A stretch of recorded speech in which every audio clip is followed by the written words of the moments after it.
Okay, another good day of practice, and guys are locked in, focused, and getting ready to go. We'll come out here tomorrow, have one, a little walkthrough on Friday, and get ready to tee it up.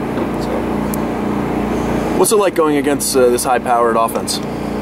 Well, it's a real challenge, you know, and we've played some really good offenses this year. I think Arizona's ranked 5th in the country when we played them, and Arizona State was up there, and you know that's kind of how this Pac-12 is. I mean, there's just a lot of diversity, a lot of skill, a lot of innovation, you know, and this week poses unique and different challenges than the other weeks. I think that, you know, the thing that's different this week is not only do they have an excellent scheme, but they've got players everywhere, you know. I mean, we all know their names, and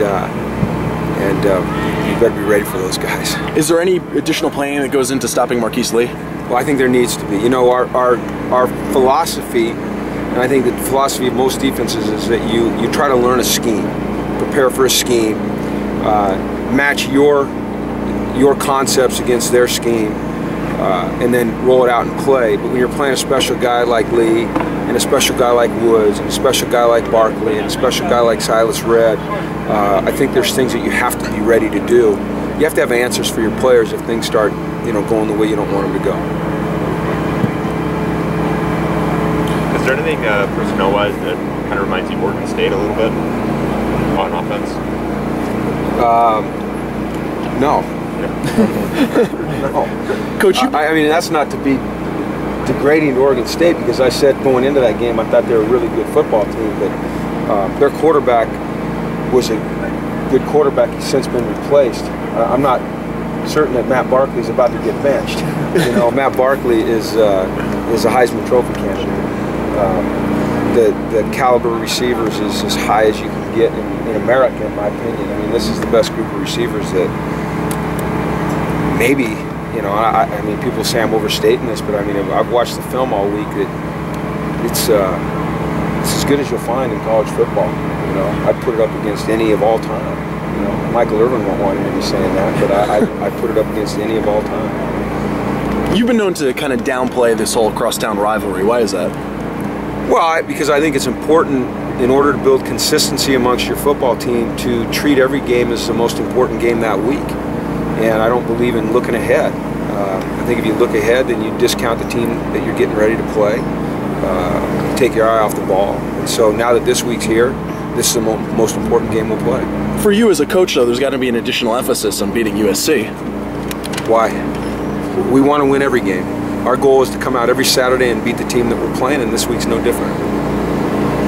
Can you clear up if you had any input or any say in getting them to not stab that logo or whatever? I have nothing to do with that. My job is to coach the football team. All that stuff, that's periphery stuff. I've told you guys many, many times, I focus on what matters. And what matters is that we play good football on Saturday. What do you think of this USC defense? Oh, I think they're good. You know, I worked with Monty for a year, and he had a tremendous impact on me and some of my philosophies of defense, especially at the NFL level. And I think they're athletic. I think they play hard. I think it's the best front that we've faced all year, you know, from a skill standpoint. You know, I think that T.J. McDonald is certainly, if not the best safety in the country, one of the best safeties in the country. I think they're really, really talented. You know, there's some of the weaknesses all year have been turnovers and penalties. I mean, is that something you're trying to exploit? For us or for them? Their weaknesses have been turnovers and penalties. Yeah, so have ours. So we're working on making sure that we eliminate penalties and eliminate turnovers. You know, I don't think you can ever exploit another team's penalties. You know, first of all, some of the penalties that are called are penalties, and some are not penalties, you know. And every week you concentrate on taking care of the football and taking the football away. Every week. That never changes. I've got nothing from going on you today. You say I got nothing from the right side yesterday.